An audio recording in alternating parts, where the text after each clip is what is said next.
put that to one side. So welcome to our webinar where we've got a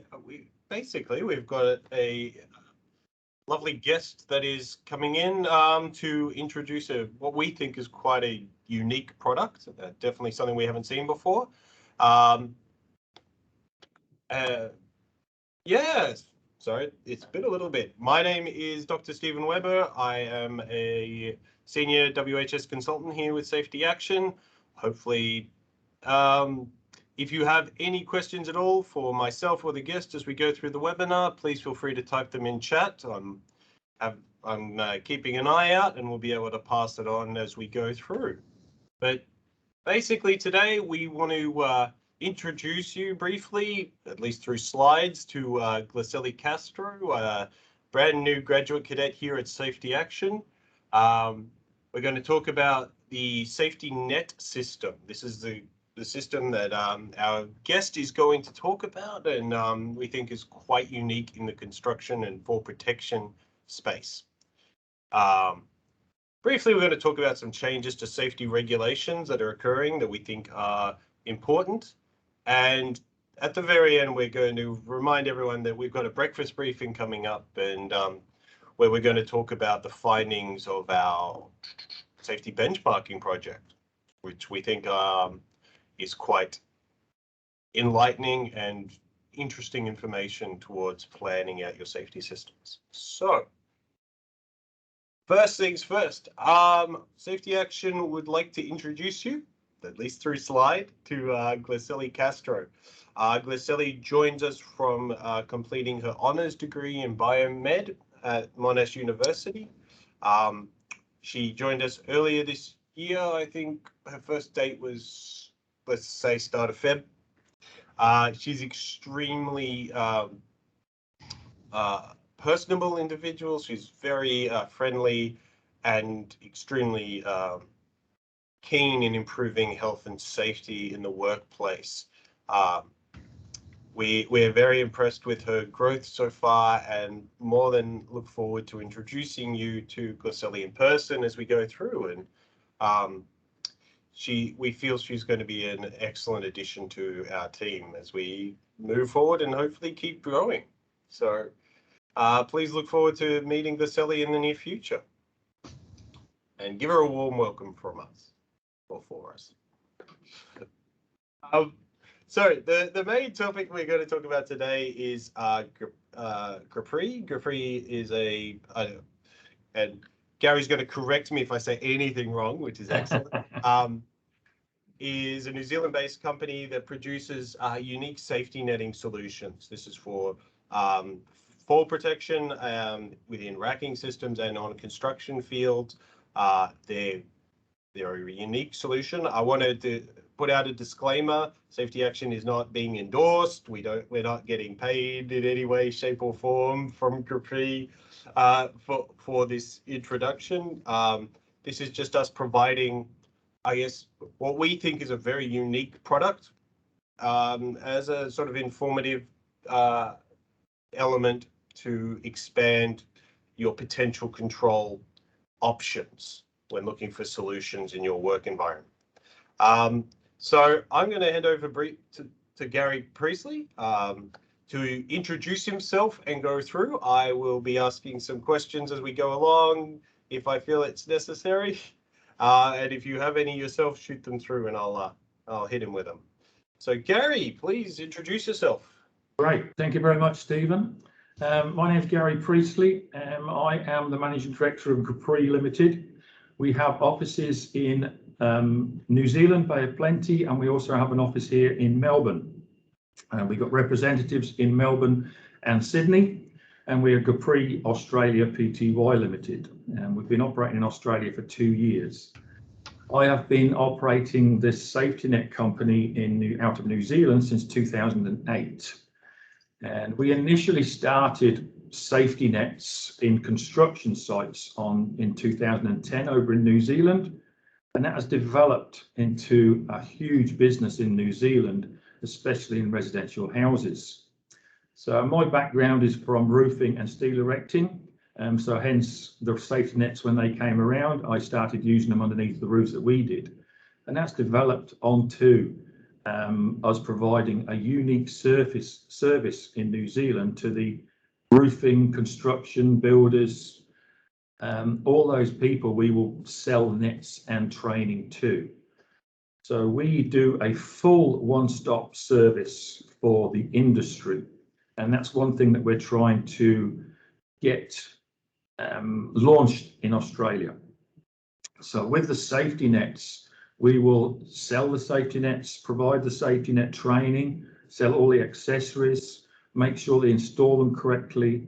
And I am president of FASET, which is a Fall Arrest Safety Net Training Association in Australia and New Zealand. They basically are going to help work with WorkSafe to write legislation or try and change legislation and get good practice guidelines working sufficiently to get safety nets more recognised on construction sites over here. As you all know, one of the biggest problems on construction sites is falling from heights. And we have tried to join up with the likes of GJ Gardeners, Carlisle Homes. We're trying to get in with those because they use our product extensively in New Zealand, and we are trying to get them to do a pilot program over here to launch them on houses over here. It is a fantastic way of arresting somebody's fall because it gives them a soft landing. And the way the safety net is installed is as close as possible to the working level. So when they fall onto the net and they don't fall down onto the concrete. And subsequently, they climb back out again, and they're very, very thankful the safety net was in place. When the safety net's not there and they hit the concrete, they're not that happy about things. And we know that because there's quite a few people falling onto floors over in Australia. We did have the same problem in New Zealand, but since we started instigating safety nets, that statistic has drastically lowered. So they do work, and they've been proven to work from track history. Now, moving on from our safety nets and trying to get those up and launched in Australia, we also, Sorry, yeah. Gary, to interrupt there. Yep. Making it a bit more organic. So just going into your fall arrest systems, just there's a couple of cool examples of the pictures now up there. Yes. WorkSafe New Zealand is like heavily endorses this product, doesn't it? It's one of its recommended controls. So it is. So they've written a best practice guideline for it, a good practice guideline. Yep. Well. So that was done in 2014, and we're about to refresh that and renew that. So although WorkSafe are not allowed to endorse any product, same as that they can over here, they can say, well, this is available and this is a suitable fall prevention method. Yep. And I would have said probably 95% of the residential houses in New Zealand now have safety nets on them. Cool. So it's a huge market over there. So one of the curiosities to me was how, say that example of that housing we see on the slide there. Yes. How long would it take to set up that kind of netting system? So an average house, 200 square meters, would take 2 installers about 2 hours to do. Okay. So on average, they're doing about 5 houses a day. Yep. Cool. And I can't quote what the costs and stuff will be over here because they're still working that out. But on average, a 200 square meter house in New Zealand would cost you to put safe nets up about $5–6 a square meter. So you're only talking $1,200 for the net to be up there on that house for 2 weeks. That's installed and taken down. So it's not a huge extra cost. Time-wise, it's not too bad because you're getting third-party people coming in to do it. So it's not the builders or anything like that. Although some builders do buy their own nets and they take it on board and do themselves because they want to be in control of the whole job. But a lot of people do tend to like that. Sweet. No. Thanks. So all the nets are manufactured, like it says there, to a 1263 standard. It's not BS anymore. It's a European standard. It's EN 1263. And it's the only recognised standard for fall arrest safety nets. Yep. So a lot of the things still quote BSEN 1263-1. And it's now just been updated. It started in 2002 and they updated it in 2014. So they've been around for quite a long time over in Europe. and they are spreading now around the world. They're used extensively in the Saudi Arabia and the Middle East. They're used extensively in Europe, all across Europe, and obviously New Zealand, and we're trying to get them more recognised here in Australia. Yep. So we have a question coming through, yes, saying, are the nets specifically made to the shape of the area, or are they customizable and flexible? So they are very flexible. Yeah, so you install the bracket on the internal or components of whatever, yep, the dimensions are of the shape, and then they link up and connect to those. So it's they do. So yep, we sell nets at probably 35 different sizes of nets. They'll go from a 0.8 by 2 right up to a 10 by 12, and a lot of sizes in between. So what we do, I often get house plans sent to me, and somebody will say, can you do a set of house plans for nets for this house? So I'll look at a bedroom. A bedroom is 4 by 4, yep, and we have to add 10% to the size of the room for the size of the net, because nets have to go in with about 5 to 10% sag, and that absorbs the energy of the faller. Yep. So all nets will be slightly bigger than the room. So I work out 10% the size of the rooms, and I'll go to whatever we've got in stock nearest to that size over it. So for a typical 4 by 4 bedroom, we sell a hell of a lot of nets at 4.4 by 4.4. Fair enough. There's not many houses that we haven't been able to get the right size nets for, or you get one larger and you just make it fit by under-rolling it to fit. So the flexibility is very, very good. So normally when people buy nets, they'll buy a good quantity of nets. They might buy 10 house lots of nets, knowing that they put 5 house lots up and they're going to be up for 2 to 3 weeks, so they can't use them again for 2 to 3 weeks. So they'll have another 5 house lots up spare of different sizes, so they can go around. A lot of houses have got similar sized bathrooms, hallways. Garages are usually 6 by 6 for a double garage, so we've got a lot of similar sized rooms. Okay. But I imagine the standard would suggest that they would have to go through the facet training course in order to safely and compliantly install these. Yes. So over the last 2 days here, very kindly through Safety Action, which we're very, very appreciative, we've run a couple of safety net courses for people interested here in Melbourne, and that's gone down very, very well. We're actually doing an inspector's course today, and we're trying to teach people like health and safety managers what to look for when a safety net is installed to make sure it's installed correctly.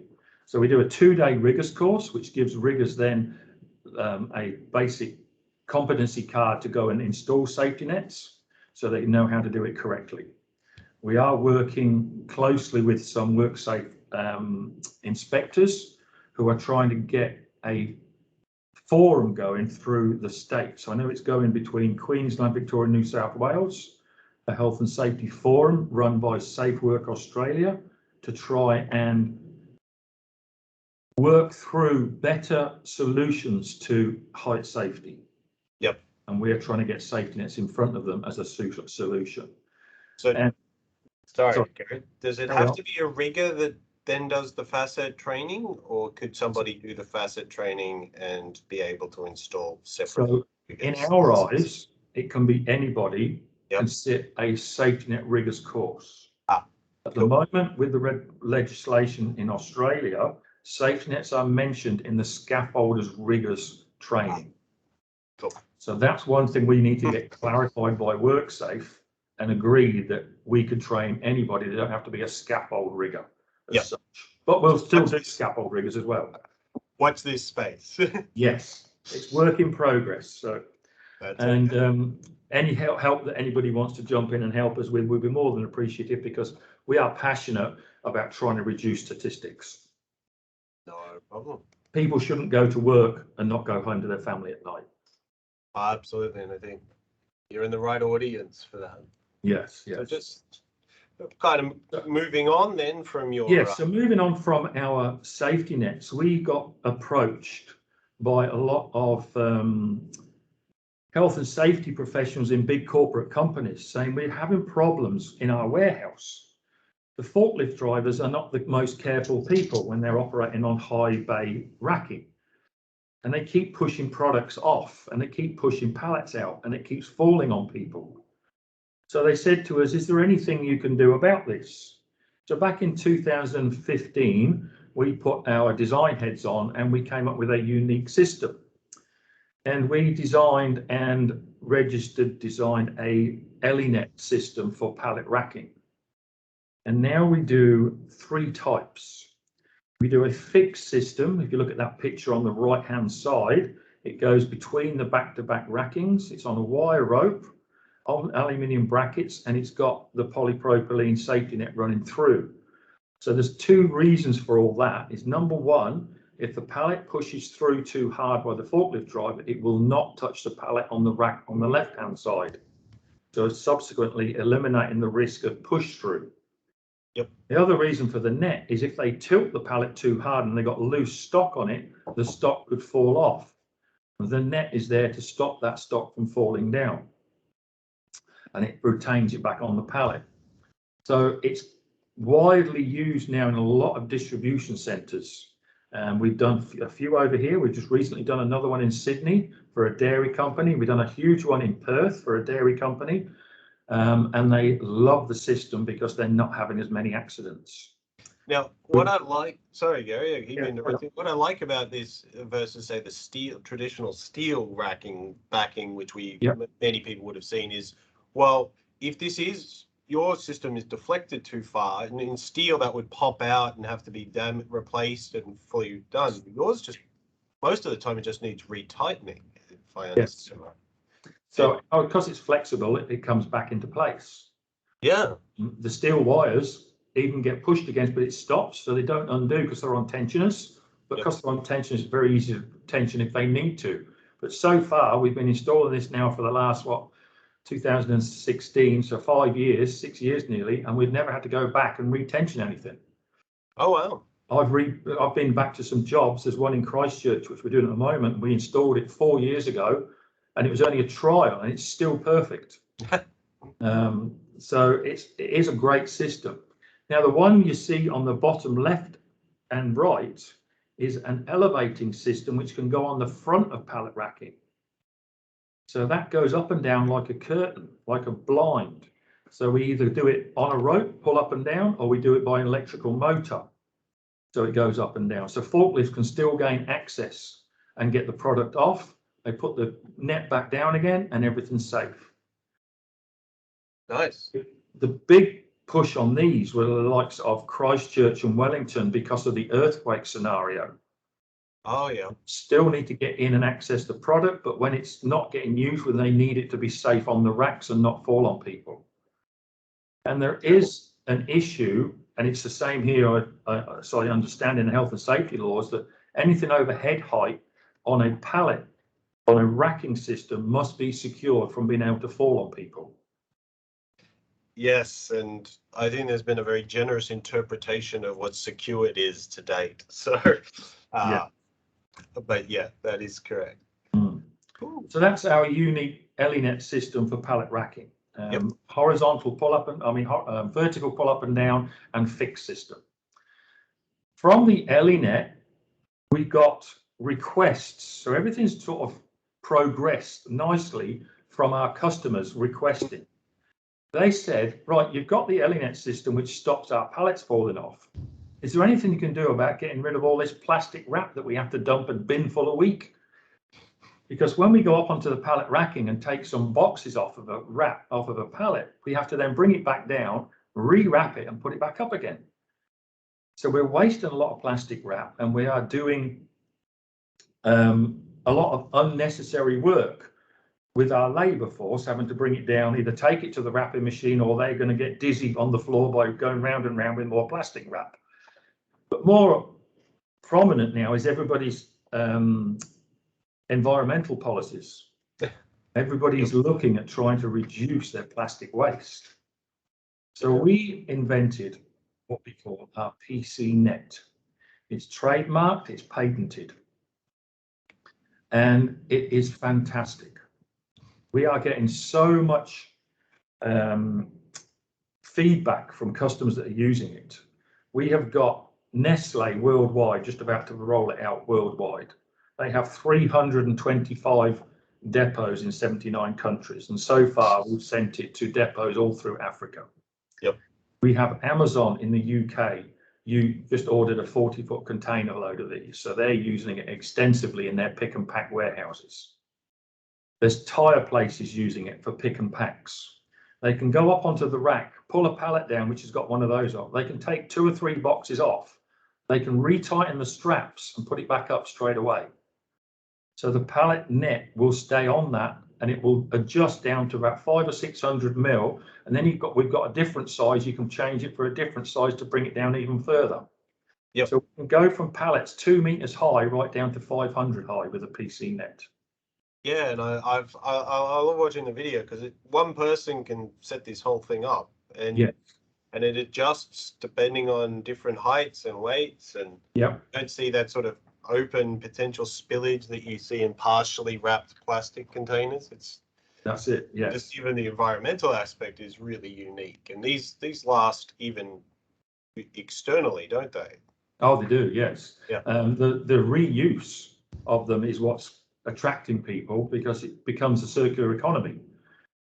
You've got no wastage. They keep getting used and used and used, and they are great for the environment. They're long lasting, very adjustable, and we've even tested them for transport. So I'm not sure yet what the transport rules are in Australia, but we've got them approved by the Transport Agency in New Zealand. All we have to do in New Zealand is put it on a 26-degree tilt, and we have to go forward and stop at a 26-degree tilt to make sure that nothing moves. We've done that, and we've proved that it works. When they do tilt and they fall, like an accident can happen, the Yep. beauty about the net is it contains everything still. A shrink wrap splits and everything falls around all over the place. We've all been in warehouses where you see bags all over the place and spilt beans and coffee powder and all sorts because pallets have split. The beauty about the PC net, it doesn't break. We've tested it up to, I think, over a ton of force. Average is 800 kg of force before everything splits and falls.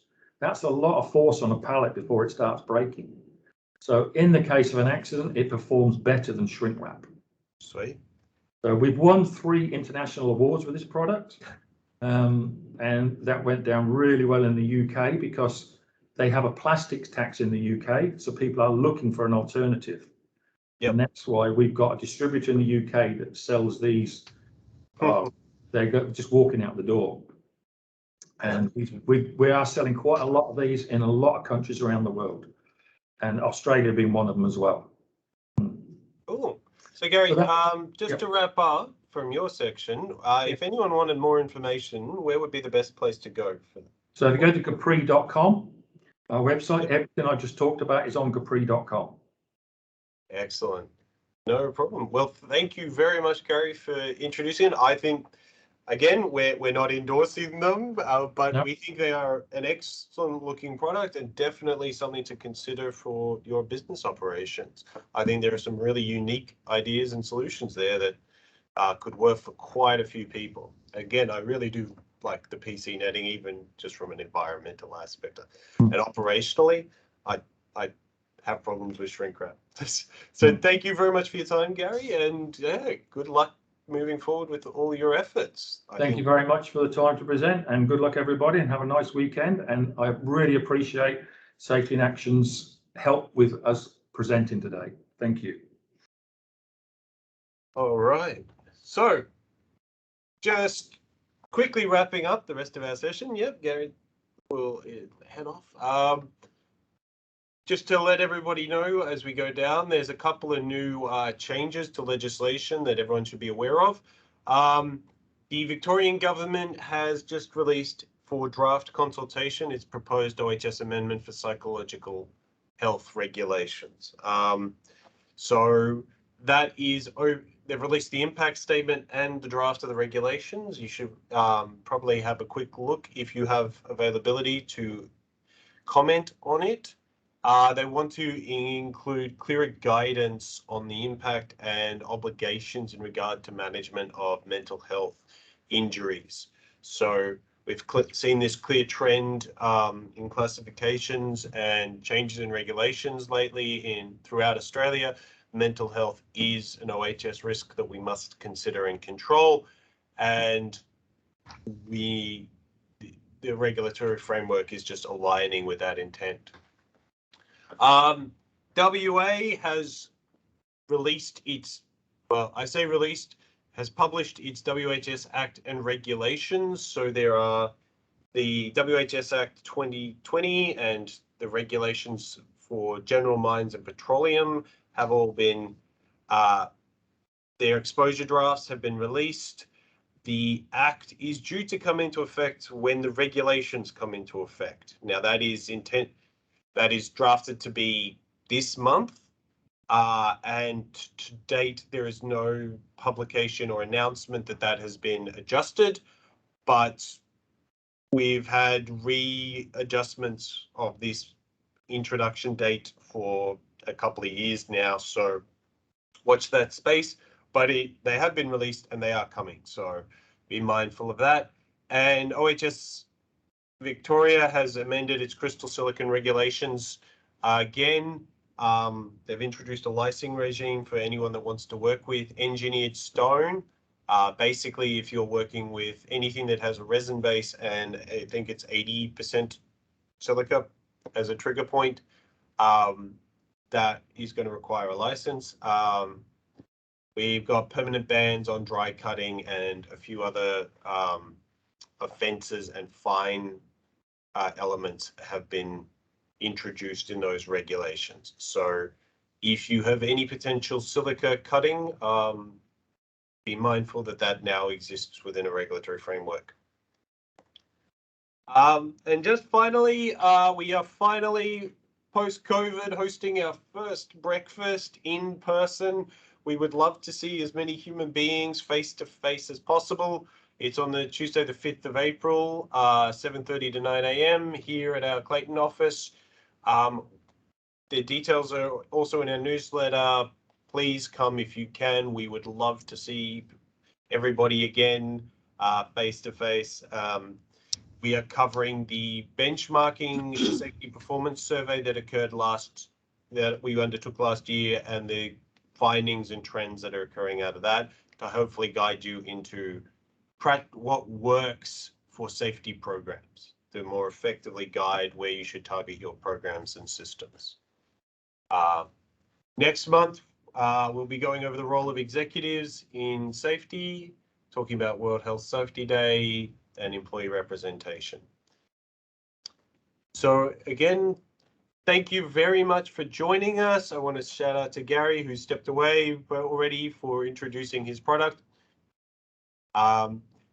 We think that it's a unique series of controls, and hopefully you do too. More information is better. Thank you for attending, and if you have any follow-up questions, please feel free to contact myself or the rest of the team in the office. And I hope you have a fantastic day and a great long weekend. So, yeah, all the best.